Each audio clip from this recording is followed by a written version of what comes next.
আপনার বুদ্ধির কারণেই নিজের রাগকে নিয়ন্ত্রণ করতে পারেন, বুদ্ধির কারণেই নিজের নির্বুদ্ধিতা নিয়ন্ত্রণ করতে পারেন, বুদ্ধির কারণে আপনি নিজের জিহ্বা নিয়ন্ত্রণ করতে পারেন, বুদ্ধি দিয়ে আপনি নিজের হাতকে নিয়ন্ত্রণ করেন। তো তাদের কাছে বুদ্ধি মানে হলো নিজের আবেগকে নিয়ন্ত্রণ করার ক্ষমতা। দেখলেন তারা কি করলো? এই জিনিসটিকে নিয়ে তারা বুদ্ধি শব্দের সাথে মিলিয়ে দিল। এখন আমরা বাংলায় তো এমন করি না, তাই না? এখন শব্দটির কোনো ব্যুৎপত্তি থাকলেও থাকতে পারে, কিন্তু আমরা সেটা দেখতে তো পাই না। কিন্তু কোরআনের শব্দগুলোর মধ্যে এরকম সম্পর্ক সব সময়ই থাকে। এজন্য আমরা হিকমা শব্দের পেছনেও এই সম্পর্ক খোঁজার চেষ্টা করব। হিকমার উৎপত্তি হল হাকামাতুল লিজাম থেকে। ছবিটি বেশ অন্ধকার। আপনারা কখনো ঘোড়ার মুখে মুখমন্দ পরাতে দেখেছেন? মানে একটি দড়ি দিয়ে তাদের মুখকে টেনে ধরা যায়, এভাবে তাদের মুখ নিয়ন্ত্রণ করে। এটাকে বলে হাকামা। আর হাকামা বলতে কারো থুতনিও বোঝায়। এই যে নিচের চোয়াল আর এই থুতনি, এটাকে আসলে বলা হয় হাকামা। কোনো ঘোড়া বা ভেড়া বা মানুষের থুতনি হতে পারে, এগুলোকে হাকামা বলে। এখন এটা এত গুরুত্বপূর্ণ কেন? এই অংশটি কিন্তু আমাদের চেহারাকে ধারণ করে রাখে, ঠিক আছে? আপনার চেহারাকে এই অংশটি ধরে রাখে। তো এজন্যই ধরুন কারো থুতনিতে ব্যথা পেল বা ভয়ানক কিছু হলো সড়ক দুর্ঘটনায়, এরপর মুখের নিচে চোয়াল থুতনিতে আঘাত পেল, তখন পুরো চেহারা যেন ভেঙে পড়ে। মূলত এটা পুরো চেহারাকে ধারণ করে একে সুরক্ষিত রাখছে। এখন ঘোড়ার যে লাগামটি আপনি ধরে রেখেছেন, যেটা দিয়ে ঘোড়াকে ধরে আছেন, নিয়ন্ত্রণ করছেন, ঠিক এভাবেই আপনার চোয়াল আপনার চেহারা ধরে আছে, সবকিছু অক্ষত রাখছে এটা, ঠিক আছে?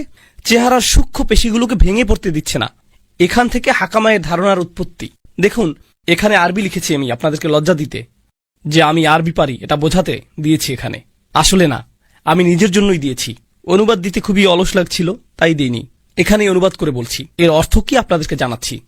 হাকাম মানে ধরুন যখন আপনি কোনো কিছুকে ভেঙে পড়া হতে বাঁচিয়ে রাখেন, যখন আপনি কোনো কিছুকে ভেঙে পড়তে দেন না, ঠিক আছে? সেটা শারীরিকভাবে ভেঙে পড়তে পারে, আবার মানসিকভাবেও ভেঙে পড়তে পারে। মানে আপনি এমনভাবে কথা বলছেন যে আপনার যুক্তি ভেঙে পড়ছে না, তখন মূলত আপনি যুক্তিতে হিকমা ব্যবহার করছেন। আপনার রচনায় যখন সবগুলো যুক্তি একে অপরের সাথে সুন্দরভাবে সম্পর্কযুক্ত থাকে, আপনার থিসিস যদি শক্তপোক্ত হয়, আপনার কথায় যখন হাকামা বা হিকমা থাকে, যেমন কোনো আইনজীবী ধরুন মামলা জেতার চেষ্টা করছে, শক্তপোক্ত করে সাজিয়েছে মামলা, ভেঙে পড়ছে না, এসবই হলো হাকামের উদাহরণ। কখনো কখনো আপনাদের ক্লাস প্রেজেন্টেশন থাকে। অনেক ইউনিভার্সিটির শিক্ষার্থী আছে এখানে, জীবনে তাদের আর কোনো উদ্দেশ্যই নেই রেজাল্ট ছাড়া। তো যখন আপনাদের ক্লাস প্রেজেন্টেশন থাকে, ধরুন আপনি প্রেজেন্টেশনের মধ্যেই সব ভুলে গেলেন, সাথে আপনার ল্যাপটপও নষ্ট হয়ে গেল, হয় না এমন? অনেকের আবার স্মৃতিও দুর্বল। আমার তো ওই দিন মনে পড়ছে আর অসমোসিস হলো যাতে মসিস আছে, এর মানে হলো সব ভেঙে পড়ছে। আপনার কাজ তাই আল্লাহকে খুশি করা। আপনি যদি এখনই মারা যান, তাহলে যেন আল্লাহর সামনে দাঁড়িয়ে পূর্ণ চেতনা নিয়ে বলতে পারেন, হে আল্লাহ, আমি কারো অধিকার কম দেইনি, আমি কারো প্রতি অবিচার করিনি। আমি জানি তারা সবাই হয়তো এমনটা মনে করে না, কিন্তু তুমি আর আমি জানি আমি কতটুকু করেছি বা করিনি। সুতরাং অন্যকে খুশি করা নিয়ে দুশ্চিন্তা করবেন না। কুরআন বাবা মায়ের অধিকার খুবই গুরুত্ব দিয়েছে। ইব্রাহিম আলাইহিস সালাম কি তার বাড়ি ছেড়ে চলে যাননি? হ্যাঁ, গিয়েছেন। তিনি সেখানে থেকে যেতে পারতেন, আর তাকে মারধর করা চালিয়ে যাওয়া হতো। ও অনেক সাহাবীদেরকেই খুব কঠিন অবস্থার সম্মুখীন হতে হয়েছিল, যেমন সাদ ইবনে আবি ওয়াক্কাস রাদিয়াল্লাহু তাআলা আনহু। তার মা বলেছিলেন, আমি না খেয়ে মরে যাব, কারণ তুমি মুসলিম হয়েছো। আমি ইসলামকে ঘৃণা করি, আমি তোমার মুসলিম হওয়া মেনে নিতে পারবো না। অথচ তার মা একাকী তাকে লালন পালন করেছিলেন। মাকে কিছু না খেতে দেখে তার নিজেরই খুব খারাপ লাগছিল, কিন্তু তিনি ইসলাম ত্যাগ করতে পারেননি। অনেক সময় মানসিক অত্যাচার শারীরিক নির্যাতনের চেয়েও অনেক বেশি কাঁদায়, আর সেই মানুষগুলো আমাদের বেশি কষ্ট দেয়, যারা আমাদের বেশি আপন। শারীরিক নির্যাতনের ক্ষেত্রে চিহ্নগুলো আমরা দেখতে পারি, কিন্তু মানসিক অত্যাচার চিহ্নিত করা কঠিন। আমার আজকের আলোচনার বিষয় দুটি। এক, নিজের দিকে ভালোভাবে তাকিয়ে দেখুন আপনি নিজে দোষী কিনা, আপনি অবিচার করছেন কিনা। দুই, নাকি আপনার উপরই কোনো অবিচার করা হচ্ছে। আপনার উপর অনেক বিষয় নির্ভর করে। যদি আপনার প্রতি অন্যায় চলতে থাকে, তাহলে একসময় আপনি ভেঙে পড়বেন, নিজের দায়িত্বগুলো ঠিকমতো পালন করতে পারবেন না। সুতরাং অন্যকে খুশি করা নিয়ে দুশ্চিন্তা করবেন না। মানুষকে সন্তুষ্ট করা এমন এক গর্ত খোঁড়ার মতো যার কাজের কোনো শেষ নেই। আপনার কাজ তাই আল্লাহকে খুশি করা। আপনি যদি এখনই মারা যান, তাহলে যেন আল্লাহর সামনে দাঁড়িয়ে পূর্ণ চেতনা নিয়ে বলতে পারেন, হে আল্লাহ, আমি কারো অধিকার কম দেইনি, আমি কারো প্রতি অবিচার করিনি। আমি জানি তারা সবাই হয়তো এমনটা মনে করে না, কিন্তু তুমি আর আমি জানি আমি কতটুকু করেছি বা করিনি। এটাই ইহসান। ইহসান হলো আত্মসচেতনতা। আপনি যদি অন্য মানুষের স্ট্যান্ডার্ড অনুযায়ী চলতে যান, তাহলে আপনি যাই করেন না কেন আপনার 12টা বেজে যাবে। আমাদের মা বাবারা হয়তো এমন পরিবেশে বড় হয়েছেন যে আপনি হয়তো কোনো হাসপাতালে কার্ডিয়াক সার্জারির হেড, বা আপনি হয়তো আপনার ভাই বোনদের মধ্যে সবচেয়ে ভালো, কিন্তু তাও তারা বলবে তোমার কাছ থেকে আমি আরো বেশি আশা করেছিলাম। বাকি সবাই আপনার তারিফ করে, কিন্তু তারা বলবে তুমি এমন কেন, তুমি আমাকে হতাশ করলে, কোনো কিছুই যথেষ্ট হবে না। এটাও ঠিক আছে, তারা হয়তো ভাবে যে আপনি যথাযথ ভালো হতে পারেননি। আপনার স্ত্রীও এমনটা ভাবতে পারেন। তিনি হয়তো আপনাকে ছোট করে কথা বলেন, এমন ভাবে কথা বলেন যেন আপনি কোনো আবর্জনা। সন্তানেরা হয়তো আপনাকে কষ্ট দেয়, আমি জানি না, কিন্তু একটা কথা মনে রাখবেন, আল্লাহর সাথে আপনাকে সৎ থাকতে হবে। আপনি যাতে বলতে পারেন আমি আমার দায়িত্ব ঠিকমতো পূরণ করেছি, আমি কারোর সাথে অন্যায় করিনি। এটাই হলো ওয়া আবুদুল্লাহ ওয়ালা তুশরিকু বিহি শাইআন ওয়া বিল ওয়ালিদাইনি ইহসানা। এটুক ঠিক করে চলাই একটা বড় কাজ। এরপর তারা যাই বলুক সেই ভার আল্লাহর কাছে, সেটা আল্লাহ আপনার উপর চাপিয়ে দেননি। এরপর আসে নিকটাত্মীয়দের কথা, তাদের দিকেও খেয়াল রাখতে হবে। প্রতিবেশীর অধিকার, তাদের দিকে খেয়াল রাখতে হবে। প্রতিবেশীর অধিকার, নিকটাত্মীয়দের কথা, তাদের দিকেও খেয়াল রাখতে হবে। অনেক আলেমরা বলেন আপনার বন্ধুরাও এই আওতায় পড়ে, বিশেষ করে যেসব বন্ধু আপনার বাসার কাছে থাকে, তাদের কিছু প্রয়োজন কিনা সেদিকে খেয়াল রাখা। আপনি যত বেশি অন্য মানুষের দিকে খেয়াল রাখবেন, আল্লাহ তত বেশি আপনার যত্ন নেবেন। এদিক থেকে ভাবলে এটা আসলে নিজের দিকেই খেয়াল রাখা। আপনি যদি নিজ থেকে এগিয়ে অন্যের খবর নেন, তাদের সাহায্য করেন, আল্লাহ তাহলে আপনাকে অনেক সমস্যা মিটিয়ে দেবেন। এমনকি যাতায়াতের ক্ষেত্রেও, আপনি হয়তো ট্রেনে, প্লেনে বা বাসে কোথাও যাচ্ছেন, আর আপনার পাশে একজন বসে আছেন, হয়তো কোনো ডাক্তারের অফিস বা এয়ারপোর্টের লবিতে কারোর সাথে বসে আছেন, তাদের প্রতি ইহসান দেখান, সুন্দর ব্যবহার করুন। ইহসানের আয়াতটা আসলেই এত চমৎকার। আপনি যদি হাইওয়েতে যাতায়াত করেন, তাহলে আপনার পাশে চলা গাড়ির চালক আপনার প্রতিবেশীর মতো, তাহলে আপনার পাশে চলা গাড়ির চালক আপনার প্রতিবেশীর মতো। তাই যদি তাকে কোনো ইঙ্গিত না দিয়ে হুট করে মোড় ঘুরিয়ে নেন, তাহলে সেটাও আয়াতটির অবমাননা হবে। আপনি তার প্রতি ইহসান করলেন না, তাকে বিচ্ছিন্ন করে দিলেন। যেমন কেউ গাড়ি পার্ক করতে যাচ্ছে আর আপনি মাঝখান দিয়ে, কারণ আপনার হয়তো জুমার নামাজ ধরতে হবে, কিন্তু এতে করে আপনি আপনার প্রতিবেশীর প্রতি ইহসান নষ্ট করলেন। ইহসান হলো তার প্রতি দয়া দেখানো, ভালো ব্যবহার করা। তো এই ভালো ব্যবহার দেখানোটা পরিবারের মধ্য থেকে শুরু হয়ে বাইরের দিকে বিস্তার করবে। এই আয়াতের ব্যাপারে এটা বলে আমি শেষ করতে চাই, প্রথমত আল্লাহর সাথে ন্যূনতম একটা সম্পর্ক ধরে রাখা, এরপর আসে আপনার মা বাবা, তারপর নিকট আত্মীয় আর প্রতিবেশীদের অধিকার। এটা আসলে কি বোঝায়? আপনার হৃদয়ের সাথে যেই সম্পর্কটা সবচেয়ে বেশি জড়িত, সেটার গুরুত্ব সবার আগে, এরপর বাকি মানব সম্পর্কগুলো, যার মধ্যে প্রথমে আসে আপনার মা বাবা, তারপর নিকট আত্মীয়, স্ত্রী সন্তান, এরা সবাই এর অন্তর্ভুক্ত। এরপর এটা বাইরের দিকে আরো বিস্তৃত হবে। কিন্তু দুর্ভাগ্যজনকভাবে এর উল্টোটাও দেখা যায়। সমাজে আপনি কাউকে দেখতে পান যিনি অনেক ভালো, অন্যদের সাথে ভালো আচরণ করেন, সালাম বিনিময় করেন, খুবই ভালো লোক, কিন্তু যখন তিনি বাসার দরজা লাগান, তারপর তিনি ফেরাউনের মতো হয়ে যান। আপনি তাকে চিনতেই পারবেন না।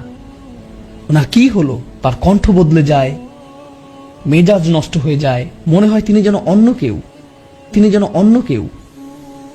আল্লাহ আমাদের এই সম্পর্কের সিরিয়ালটা দিলেন, কারণ বাইরের সবার সাথে ভালো ব্যবহার করে কোনো লাভ নেই যদি আপনি মা বাবার সাথে ভালো ব্যবহার না করেন, কিংবা আপনার স্ত্রী বা সন্তানদের সাথে ভালো ব্যবহার না করেন।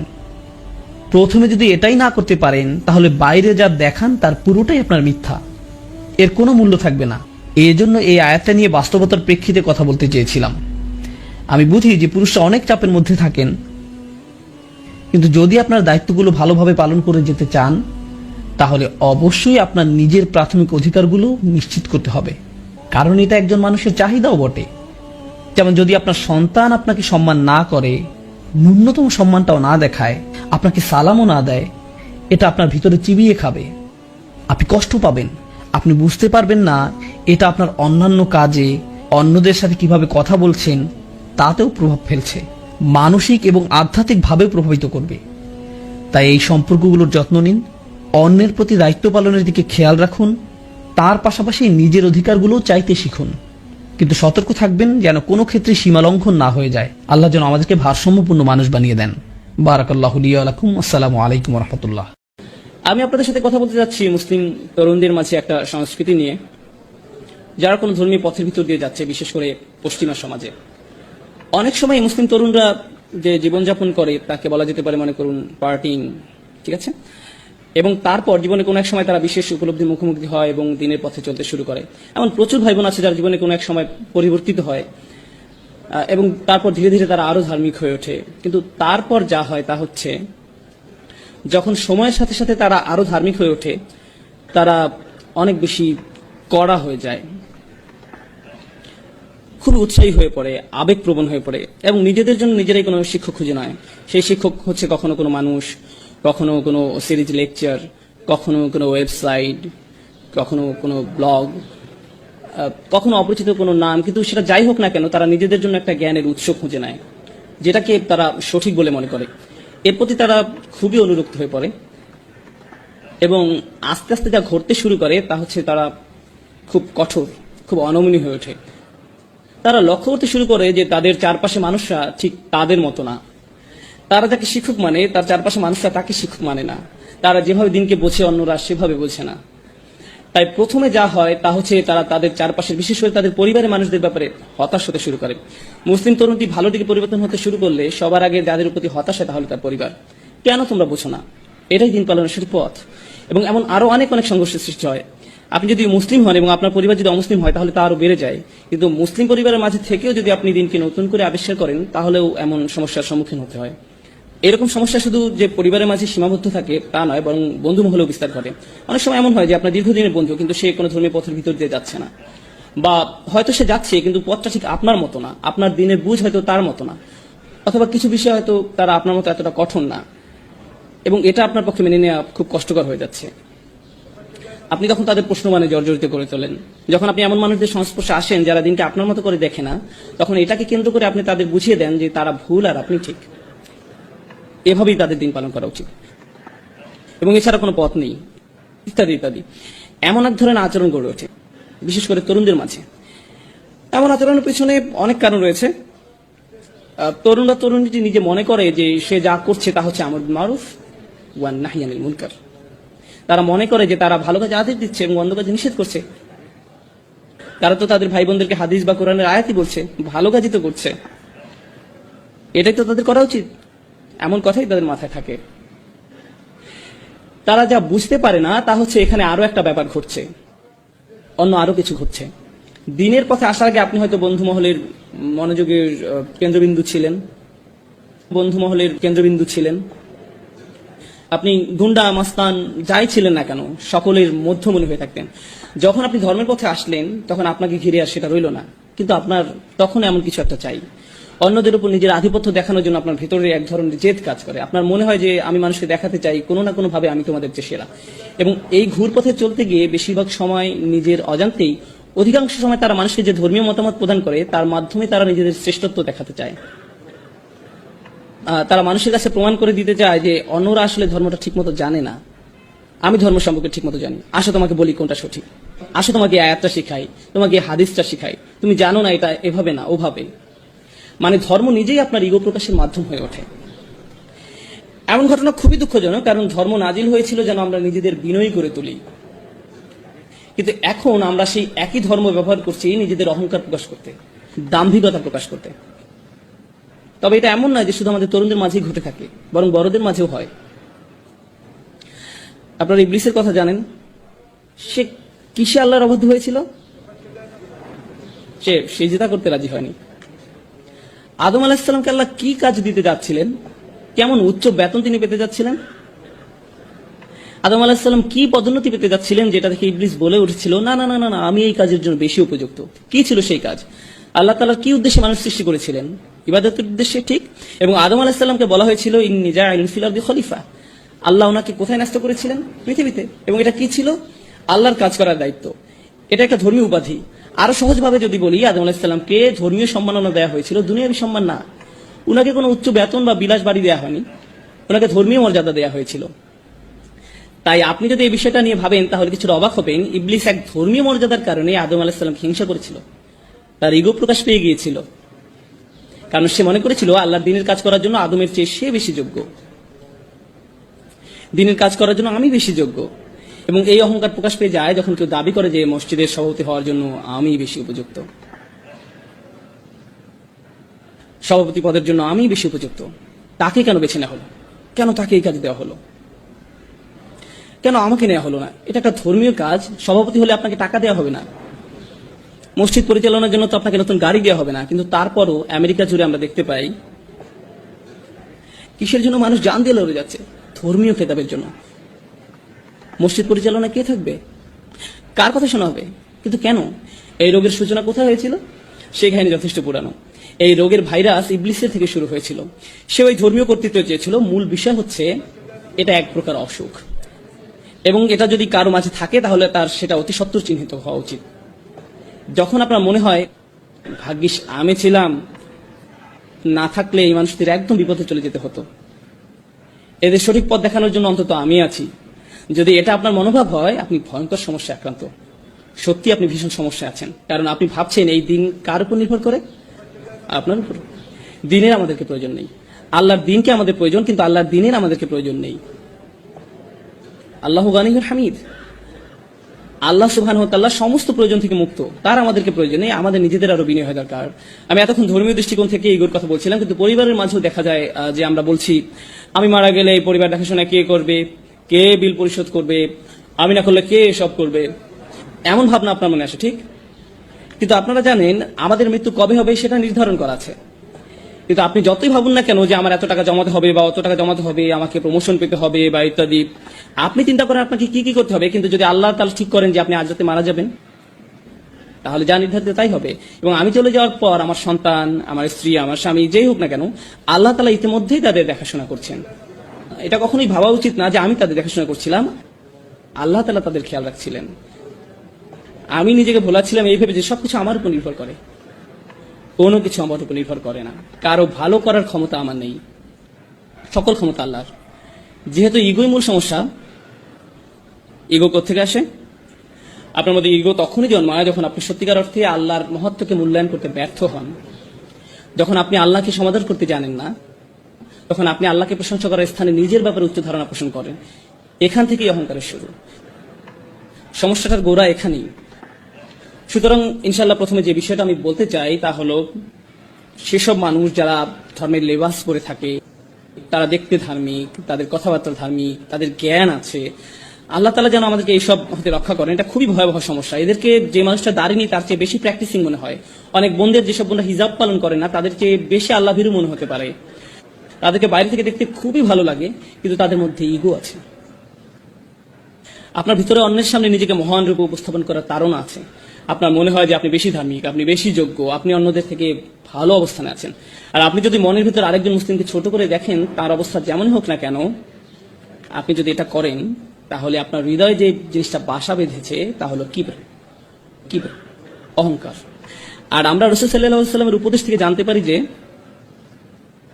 যাদের হৃদয়ে সরিষার দানার সমান, অর্থাৎ বলতে গেলে কিছুই না, এমন অনুপরিমাণ অহংকার থাকে, তাদের জন্য জান্নাতের দরজা খোলা নেই। অনুপরিমাণ অহংকার থাকে, জান্নাতের দরজা তার জন্য খোলা নয়। তাই আমি যেটা বলতে চাচ্ছি তা হলো, ধরুন একজন মুসলিম খারাপ কাজ করে, হয়তো সে মদ পান করে বা অন্য যে কোনো ধরনের খারাপ কাজ করে, তার খারাপ কাজগুলো বাহ্যিক, চোখে দেখা যায়। কিন্তু আপনার খারাপ কাজটা কোথায় ঘটছে? অন্তরের মধ্যে। বাইরে থেকে আপনাকে দেখতে ভালোই লাগে, মনে হয় যে আপনি ঠিকঠাকই আছেন। নিঃসন্দেহে সেই লোকটা খারাপ কাজগুলোর কারণে শাস্তিযোগ্য, কিন্তু আপনার অহংকারটাও কি শাস্তিযোগ্য নয়? আর যদিও কেউ তার কাজগুলোকে উপেক্ষা করছে না, কিন্তু যদি তুলনা করা হয়, তাহলে আপনার আর তার মধ্যে কার সমস্যা দূর করা বেশি কঠিন? এদিকটা ভেবে দেখুন তো। অহংকার দূর করাটা বেশি কঠিন। কেন? কারণ আপনি একে দেখতেও পান না। সেই মানুষের মদ পান তো সবাই দেখতে পায়, এ নিয়ে তার সাথে কথা বলা যাবে, কিন্তু আপনার অন্তরের এই ব্যাপারটা সমাধান করা অনেক বেশি কষ্টের। কারণ যেটা অবস্থান হৃদয়ের গভীরে, যার একমাত্র ব্যক্তি আপনি অনুধাবন করতে পারেন। অন্য কেউ আপনাকে এটা বলতে পারবে না। যদি এটা থাকে তাহলে আপনার ভিতরে আছে। আর আমি যখন আপনাদের এই ব্যাপারগুলো বলছি, এই সময় আপনার মনে হতে পারে এই মুহূর্তে আমার অহংকারে একজনের কথা মনে পড়ছে, যার এই কথাগুলো শোনা উচিত। অন্য কারো ব্যাপারে চিন্তা করবেন না, তাহলে স্বয়ং আপনার মধ্যেই অহংকারের চিহ্ন আছে। কার কথা আপনার মনে আসা উচিত? আপনার নিজের কথা। ধর্মের নসিহতগুলো সর্বপ্রথম নিজের জন্য প্রযোজ্য, অন্যের জন্য নয়। সর্বপ্রথম কার জন্য প্রযোজ্য? নিজের জন্য। আমরা এতই অন্ধ হয়ে গেছি যে আমরা ভাবি কোরআনের আয়াতগুলো, রাসূল সাল্লাল্লাহু আলাইহি ওয়াসাল্লামের হাদিস বা উপদেশগুলো সব অন্যদের জন্য, নিজের জন্য না। কোনো কিছু শোনার সাথে সাথে অন্যকে বলার জন্য আপনি পেরেশান হয়ে যান। সেগুলো প্রথমে কার মানার কথা ছিল? কার সেগুলো প্রথমে অনুসরণ করার দরকার ছিল? আপনার নিজের। এই ব্যাপারটা আমাদের অবশ্যই মনে রাখতে হবে। আল্লাহর দ্বীনের ক্ষেত্রে আমরা অনেক বেশি স্বার্থপর, আমরা আত্মকেন্দ্রিক, আমরা ধান্দাবাজ হয়ে পড়ি। এই ব্যাপারটা আমাদের অবশ্যই মনে রাখতে হবে। যখন একজন স্বামী স্ত্রীর দায়িত্ব কর্তব্য সম্পর্কে কোনো হাদিস শোনে, তখন সে কি করে? সে তার স্ত্রীকে যেয়ে বলে, এই জানো আজ কি শুনেছি, মনে রেখো। এমনকি পিতামাতাও তাদের সন্তানদের সাথে কোন একটা শোনায়, অবিল ওয়ালিদাইনি ইহসানা, তোমার পিতামাতার সাথে সদ্ব্যবহার করো। এটাকে আত্মসেবা হয়ে যায় না? আমরা কি এখানে নিজের সেবা করতে এসেছি নাকি আল্লাহর দ্বীন পালন করতে এসেছি? এটা পুরো দৃষ্টিভঙ্গি বদলে দেয়। এটা সম্পূর্ণ ভিন্ন দৃষ্টিভঙ্গি। তো এটি প্রথম সমস্যা যা আমি আপনাদের সামনে তুলে ধরতে চেয়েছিলাম। ইগো, যা কেবল আপনি উপলব্ধি করতে পারেন, আর কেউ আপনার জন্য তা করতে পারবে না। যদি আপনার অন্তরের মধ্যে ইগো থাকে, তাহলে বাইরে থেকে যতই ভালো দেখাক না কেন, তার কি মূল্য থাকবে? কারণ আপনার হৃদয়টাই সুস্থ নেই। আর আল্লাহ বলেন, ইল্লামান আতাল্লাহু বিকলবিন সালিম, কিন্তু একমাত্র তারা ব্যতীত যারা সুস্থ অন্তর নিয়ে আল্লাহর কাছে আসবে। তাই আমাদের ভিতরের এই ইগোটাকে ঠিক করতে হবে। দ্বিতীয় পয়েন্টে যাওয়ার আগে আমি আপনাদের কিছু টিপস বলি কিভাবে বুঝবেন যে আপনার মধ্যে ইগো আছে। যদি কেউ আপনাকে কোনো বিষয়ে শুধরে দেয় আর আপনি খুবই অপমানিত বোধ করেন, আপনার যদি মনে হয় তুমি কিভাবে আমাকে এটা বলতে পারো, নিজেকে কি মনে করো, তার কি এমন যোগ্যতা আছে যে আমার ভুল ধরিয়ে দেয়? এটা যদি আপনার প্রথম প্রতিক্রিয়া হয়, তবে আপনার মধ্যে ইগো সমস্যা আছে। সেই লোকটা যদি ভুলও হয়ে থাকে, তার হয়তো সেটা বলা উচিত হয়নি, তারপরও আপনার প্রাথমিক প্রতিক্রিয়া এমন হবে না যে সে কে এটা আমাকে বলা, বরং আপনার প্রতিক্রিয়া হবে, হয়তো এই মন্তব্যের মধ্যে দিয়ে আল্লাহ আমার নিজের কোনো অনুচিত কাজের দিকে মনোযোগ দিতে বলছেন। আচ্ছা, এটা যদি 100% সত্য নয়, কিন্তু তার কথার মধ্যে সামান্য অংশ কি সত্য? এর মাঝে কি 1% সত্য, 0.5% সঠিক? তার কথার মধ্যে যতটুকু সত্য ততটুকুই আমি গ্রহণ করি। আমার নিজেকে বাঁচাতে হবে। সে কে আমাকে এগুলো বলার? নিজের মধ্যে এমন মানসিকতা গড়ে তুলবেন না। বাজে কথার মধ্যে থেকেও ভালোটুকু বের করে আনুন, আর বাকিটা বাদ দিন। যদি আপনার ভিতরে সব আলোচনা অংশ নেওয়ার তাড়না কাজ করে, যদি আপনার মনে হয় যে আলোচনার মধ্যে যে কোনো ভাবেই নিজের মতামত শোনাতেই হবে, আলোচনা শেষে আপনার মত গ্রহণ না করা হলে যদি আপনি খুবই অপমানিত বোধ করেন, হয়তো আপনি একটা মত দিয়েছেন, অন্যজন আরেকটা মত দিয়েছে, আর শেষে তার মতটাই গ্রহণ করা হয়েছে, আর তখন আপনি রাগান্বিত হয়ে সেখান থেকে চলে গেলেন, তাহলে আপনার ইগো প্রবলেম আছে। বিশেষ করে ধর্ম সম্পর্কিত কোনো ব্যাপারে হতে পারে, কোনো মসজিদে বসে কয়েকজন আলোচনা করছে যে তাদের কি করা উচিত এই ব্যাপারে, সেখানে আপনি আপনার মতামত দিলেন, সাথে অন্যরাও দিল, আর এই আলোচনা আল্লাহ সন্তুষ্টির জন্যই হচ্ছে, তাই না?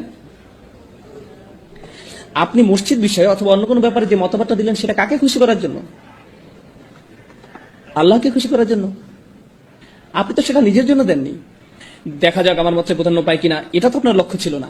আর যদি সেজন্যই দিয়ে থাকেন, তাহলে আপনার চিন্তার মধ্যে সমস্যা আছে। তো আপনি যদি প্রকৃতপক্ষে আল্লাহর সন্তুষ্টির জন্য কোনো বিষয়ে আন্তরিক মতামত দেন, তাহলে ইতিমধ্যে কি আপনার পক্ষে সব লেখা হয়নি?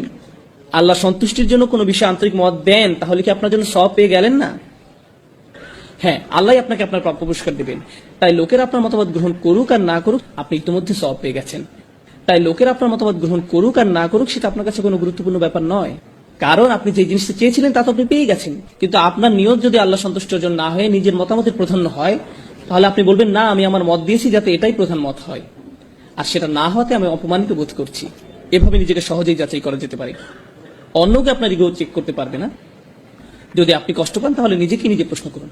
এই ব্যাপারগুলো চর্চা করা অনেকটাই কঠিন, তারপর আমাদের নিজেদেরকে যাচাই করা চালিয়ে যেতে হবে।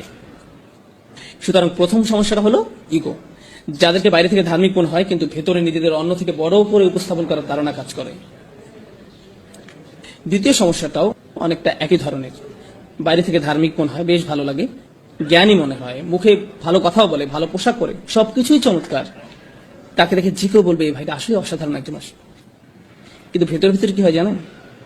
প্রথম ক্ষেত্রে নিজের মধ্যে ইগো জন্ম নেয়, আর দ্বিতীয় সমস্যা হলো হৃদয় কঠিন হয়ে পড়ে। তখন আল্লাহর কথা আপনাকে নাড়া দেয় না, কুরআন শুনেও আপনি কিছু অনুভব করেন না। অনেক দিন হয়ে গেছে আপনি সালাতে দাঁড়িয়ে কাঁদেন না, আপনার হৃদয়ে কোনো অনুভূতি ছুঁয়ে যায় না। আপনি নিয়মিত এগুলো শুনছেন, কিন্তু আপনার সবসময় মনে হয়, আমি তো এগুলো আগে থেকেই জানি, আমার এসব শুনে লাভ নেই, এগুলো তো আমি অনেক আগেই শুনেছি, আমি জানি এরপর কি বলবেন। সালাতে দাঁড়িয়ে আপনি ভাবতে থাকেন, ইমাম সাহেবের তেলাওয়াতটা আরো শুদ্ধ হতে পারতো, তার কলকলাটা আরো ভালো হতে পারতো, তিনি মতটা যথেষ্ট লম্বা করেননি, গুন্নাটা, এসবই আপনার সালাতের মাঝে হচ্ছে। এটা কিসের লক্ষ্য জানেন? আপনার তাজবিদ ভালো, কিন্তু হৃদয় কঠিন। আল্লাহর কালামও কি আপনাকে নাড়া দেওয়ার জন্য যথেষ্ট নয়? সেগুলো শুনেও কি আপনার হৃদয় বিগলিত হয় না? আপনি কেবল সেগুলো কি অবচেতন মনেই শুনে যান? একদিকে আপনার ইলম বৃদ্ধি পাচ্ছে, লোকজনের সামনে আপনাকে খুবই ধার্মিক বলে মনে হচ্ছে, কিন্তু যে সময় একা থাকেন, যখন আর কেউ আপনাকে দেখতে পায় না, তখন আপনার ভিতরে খারাপ সত্তাটা বেরিয়ে আসে, যার কিছু আলাদা আচরণ আছে, যে কিছু গোপন কাজ করে। আপনি কখনো কল্পনাই করতে পারবেন না যে সে এরকম খারাপ কাজ করতে পারে। তার স্বাভাবিক চলাফেরা দেখে, মানুষের সাথে তার আচরণ দেখে আপনি ধারণাই করতে পারবেন না যে তারা নির্জনে এরূপ, কিন্তু তারা নির্জনে একদম ভিন্ন এক মানুষের রূপ নেয়, যাকে দেখে আপনিও চিনতে পারবেন না। তো সেই মানুষের ভেতরে একটা দানব বাস করছে, তার কিছু বাজে সমস্যা আছে, কিন্তু তাকে বাহ্যিক দিক থেকে দেখে একজন মহান ব্যক্তি মনে হয়। কেউ আপনার এই সমস্যা দূর করতে পারবে না, কারণ তারা জানেও না যে আপনার মধ্যে এমন একটা সমস্যা বিরাজ করছে। তাই প্রথম সমস্যা হলো ইগো, দ্বিতীয় সমস্যা হলো কঠিন হৃদয়। আর দুটোই আত্মিক সমস্যা, দুটোই হৃদয়জনিত সমস্যা। আর এই সমস্যাগুলো কেবল একজনই শনাক্ত করতে পারে। কে সে? আপনি নিজে। ইনশাআল্লাহ শেষের দিকে যে এই সমস্যাগুলো দূর করার জন্য কিছু টিপস নিয়ে আলোচনা করব। আমি দ্বিতীয় পয়েন্টটা গুছিয়ে আনতে চাই, হৃদয় কঠিন হয়ে পড়ার ব্যাপারে। আল্লাহ তাআলা বলেন, যে একটা আমি শুরুতে তিলাওয়াত করেছিলাম সূরা হাদীদ থেকে। আল্লাহ প্রথমে আহলে কিতাবদের সাথে, পরে আমাদের সাথে কথা বলছেন।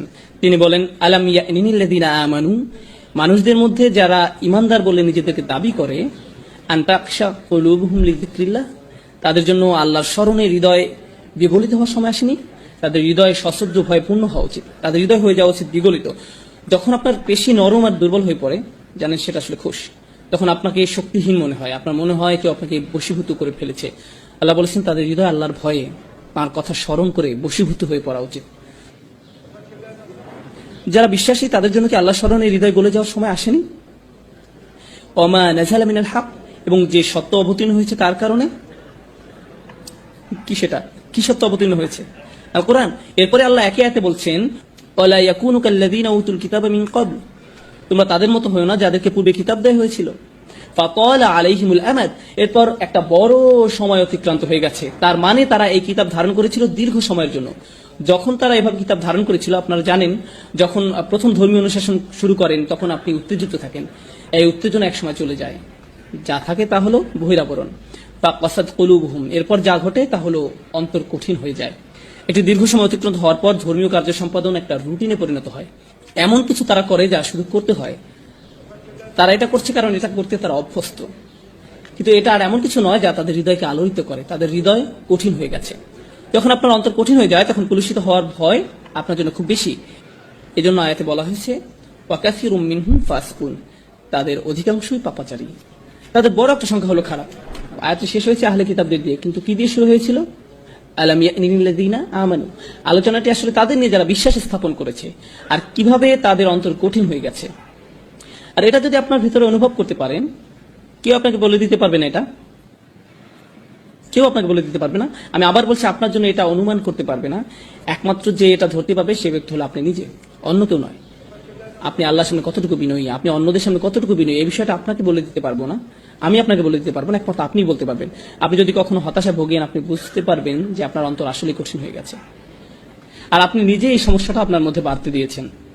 যখন কোনো ধর্মীয় ব্যক্তির উপস্থিতি খুবই ভীতিকর মনে হয়, কোনো দেখতে ধার্মিক লোক, তাকে দেখার সাথে সাথে আপনার মনে ভীতি তৈরি হয়, তাদের সাথে কথা বলতে আপনি আতঙ্কিত হন, তাদের আশপাশে যাওয়া আতঙ্কজনক হয় আপনার জন্য, আপনি আতঙ্কগ্রস্ত হয়ে পড়েন। অনেক সময় যেসব বোন হিজাব পরেন না, তারা হিজাব পর একজনকে আসতে দেখলে তারা রাস্তা ক্রস করে অন্যদিকে চলে যান, ওই যে হিজাব পুলিশ আসছে, এবং সে নিশ্চয়ই আমাকে এমন কিছু বলবে যে আমার মন খারাপ করে দিবে। এখন একদিকে এটা ভয়ের কারণ, অন্যদিকে কখনো এটা সত্যি। কিছু মানুষ রয়েছে যারা অন্যদের নিচু চোখে দেখে, তারা অন্যদের প্রতি মারাত্মক অধ্যত আচরণ করে। এখন আপনি আমাকে বলুন, কিছুদিন আগেও না আপনি পার্টি মাতিয়ে রাখতেন? যারা আপনার সাথে এভাবে কথা বলে তাদের আপনি কিভাবে জবাব দেন? আপনি কি ভুলে গেছেন যে আপনি কোথা থেকে এসেছেন, আল্লাহ আপনাকে কোথায় নিয়ে এসেছে? কারণ মানুষ ভুলে যায় যে তারা কি ছিল আর আল্লাহ তাদের কোথায় এনেছেন। তারপর কয়েক বছর অতিক্রান্ত হওয়ার পর যখন তারা ভালো হয়ে যায়, তখন এমন কাউকে দেখলে তারা বলে আস্তাগফিরুল্লাহ, সে এমন কিভাবে হলো? আপনি কোথায় ছিলেন? এই লোককে দেখে তো আপনার শিক্ষা নেওয়া উচিত, আপনি তো ঠিক তার মতোই ছিলেন। আল্লাহর যে রহমত আপনার উপর বর্ষিত হয়েছে তা আপনার স্মরণ করা উচিত। কুনতুম আলা শাফা হুফরাতিম মিনান নার, আপনি দোজখের একেবারে প্রান্তে ছিলেন, ফাআনকাযাকুম মিনহা, তিনি আপনাকে রক্ষা করেছেন। আর সেই আয়াতে আল্লাহ বলছেন, ফাআল্লাফা বাইনা কুলুবিকুম, তিনি তোমাদের অন্তরে ভালোবাসা সৃষ্টি করেছেন। আপনারা আপনাদের অন্তরসমূহের মাঝে যদি ভালোবাসা পেতে যান, তাহলে আপনাকে মনে রাখতে হবে যে আপনি নিজেও একদিন এই পথে ছিলেন, এবং আপনাকে সেখান থেকে রক্ষা করা হয়েছে। আপনাকে এজন্য রক্ষা করা হয়নি যে আপনি খুব স্মার্ট মানুষ, আপনি রক্ষা পাওয়ার যোগ্য। এটা আপনার প্রতি কার অনুগ্রহ ছিল? এটা আপনার প্রতি আল্লাহর অনুগ্রহ ছিল? কোন সাহস আপনি অন্যদের দিকে কিভাবে তাকান, কিভাবে এমন মন্তব্য করেন? এই দাম্ভিকতা জঘন্য ব্যাপার। এটা আপনার সকল ভালো কাজ ধ্বংস করে দিবে, সব ভালো কাজ ধুয়ে মুছে দিবে। অধিকাংশ ক্ষেত্রেই আমাদের যুবকরা যারা তীব্র বিতর্কে লিপ্ত হয়, যে কোনো বিষয় নিয়ে হতে পারে ধর্মতত্ত্বের বিষয়, হতে পারে ফিকের বিষয়, হতে পারে একটা সংগঠনের পদ নিয়ে, যে কোনো ব্যাপার নিয়ে হোক না কেন, আপনার জানের বিতর্কের মূল কারণ কি? ইগো। আসলে এটা আত্ম অহংকারের কারণে হয়ে থাকে। মানুষ স্কলারদের সম্পর্কে কথা বলে যেন তারা ক্রীড়াবিদকে নিয়ে কথা বলছে। ওই যে ওনার কথা আমার একদম পছন্দ হয় না। আমাকে মাফ করবেন, আপনি জানেন তিনি কত পরিশ্রম করেন আল্লাহর সন্তুষ্টির জন্য? যদি আপনি তার সাথে একমত নাও হন, প্রকৃত ব্যাপার হলো তিনি তার বাড়ি ত্যাগ করেছেন। তিনি যদি স্কলার নাও হন না কেন, তিনি বিশ্বের এক প্রান্ত থেকে আরেক প্রান্তে ভ্রমণ করেছেন শুধু জ্ঞান অর্জনের জন্য। রাতের পর রাত ব্যয় করেছেন প্রার্থনা করে, মুখস্থ করে, অধ্যয়ন করে। আর আপনি তার সম্বন্ধে এমন কি বা জানেন? তিনি কি বলছেন আমি পছন্দ করি না, আমার মনে হয় তিনি বিপদগামী। কোন সাহসে আপনি এটা বলেন? আপনি কি করেছেন? কিসে আপনার এমন অবস্থান নিয়ে যায় যে আপনি তার সম্বন্ধে এমন মন্তব্য করেন? আপনি যে কোনো মুসলিমের সাথে দ্বিমত পোষণ করতে পারেন, আপনার সাথে তার মতামত নাই মিলতে পারে। এই ক্ষেত্রে তাদের প্রতি আপনার প্রথম দৃষ্টিভঙ্গিটা কেমন হওয়া উচিত? আপনার কি এমন রায় দেওয়া উচিত যে তারা জাহান্নামের পথে? যদি আপনি সত্যিই তাদের ব্যাপারে উদ্বিগ্ন হয়ে থাকেন, সত্যিই তাদের ব্যাপার নিয়ে চিন্তিত হয়ে থাকেন, তাহলে তাদের এই সমস্যা নিয়ে আপনি অন্য কারোর সাথে কথা বলবেন না। আপনি কার সাথে কথা বলবেন? তাদের সাথেই কথা বলবেন। আপনি সরাসরি তাদের সাথে কথা বলবেন যদি আপনার মাঝে আন্তরিকতা থেকে থাকে। তাহলে আপনি আপনার উৎকণ্ঠার কথা অন্য কারো কাছে বলবেন না। অন্যথায় আপনার মাঝে আন্তরিকতার অভাব পরিলক্ষিত হয়। এর ফলে বোঝা যায় যে আপনার মাঝে ইগো আছে। আপনার নিজ দলের প্রতি আপনি পক্ষপাতিত্ব দেখাচ্ছেন, নিজ মতের পক্ষে দাঁড়িয়েছেন, বা অন্য সম্পর্কে আপনি যা তা বলছেন। এটা অপরিপক্ক, এটা দাম্ভিকতা, আত্মহংকারমূলক। এটা তাই যদি আমাদের অবস্থা এই পর্যায়ে এসে পৌঁছে, তাহলে আমাদের মধ্যে প্রতিষেধক প্রয়োজন। সর্বপ্রথম প্রতিষেধক হলো আশা হারিয়ে যায়নি। সুবহানাল্লাহ। পরবর্তী আয়াতে আল্লাহ চমৎকার করে বলছেন, ইয়ালামু, তোমরা জেনে রাখো, আন্নাল্লাহা ইউহয়িল আরদা বা'দা মাউতিহা, অবশ্যই আল্লাহ ভূভাগকে তার মৃত্যুর পর পুনরুজ্জীবিত করেন। পূর্ববর্তী আয়াতে আল্লাহ অন্তসমূহ সম্পর্কে কথা বলেছিলেন, আর এখন তিনি কি বিষয়ে কথা বলছেন? ভূপৃষ্ঠকে জীবন দেওয়া সম্পর্কে। আল্লাহ আপনাদের বলছেন যে যেভাবে আল্লাহ পৃথিবী পৃষ্ঠকে জীবন দান করতে পারেন মৃত্যুর পরে, ঠিক সেভাবে আল্লাহ আপনার অন্তরকেও জীবন দান করতে পারেন। আপনার অন্তর পুনরায় কোমল হতে পারে। আমরা অলৌকিক নিদর্শনাবলী প্রকাশ করেছি যাতে তোমরা বুঝতে পারো। বুঝতে পেরেছেন? আপনার জন্য আশা রয়েছে। আপনি আপনার অন্তরকে পরিষ্কার করে নিতে পারেন, এটা সম্ভব। আল্লাহ যদি শুষ্ক জমিনে প্রাণের সঞ্চার করতে পারেন, তিনি আপনার অন্তরকেও পুনরায় জীবিত করতে পারেন। এখন চিকিৎসার ব্যাপারে আলোচনা করা যাক। এই চিকিৎসা কি? আপনি আপনার ইগো সমস্যার সমাধান কিভাবে করবেন?